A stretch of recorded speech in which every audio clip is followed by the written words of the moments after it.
কয়েকদিন আগেও যে কৃষক পরিবারগুলো উৎসবের বৈশাখে সোনালী ধান ঘরে তোলার স্বপ্ন দেখছিলেন, পাহাড়ি ঢল আর অতিবৃষ্টিতে সেই স্বপ্ন তলিয়ে গেছে পানিতে।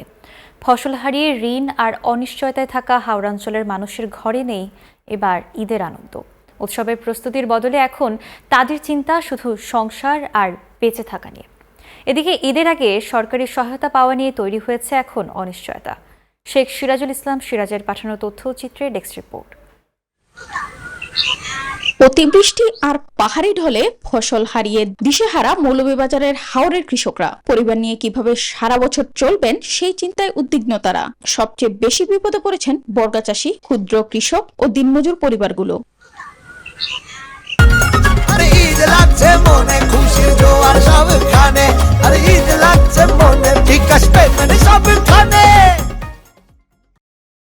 ফসল হারিয়ে পরিবার নিয়ে মানবেতর জীবন কাটালেও এখনো তারা কোনো সরকারি সহায়তা পাননি।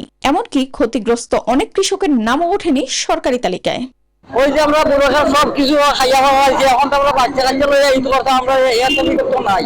ঈদ যে নেবার এই যে বহরাই যাইছি আমরা কখনো বিরোধবার আসি এখন আমরা কিভাবে চলতাম, সরকারে তো আমরা হেল্প করতে আমরা বাঁচি। এদিকে ক্ষতিগ্রস্ত 12,000 কৃষকের প্রত্যেককে 3,000 টাকা ও 15 কেজি চাল 3 মাস পর্যন্ত দেওয়া হবে বলে জানিয়েছে জেলা প্রশাসক। সরকার কর্তৃক যে বরাদ্দ সেটা 12,301 জনের জন্য বরাদ্দ পেয়েছি।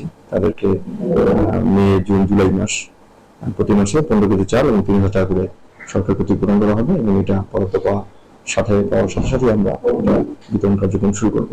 ক্ষয়ক্ষতির সঠিক তদন্ত করে প্রকৃত কৃষকদের তালিকা প্রকাশ না করলে আগামীতে খাদ্য ঘাটতির আশঙ্কা এই কর্মকর্তার।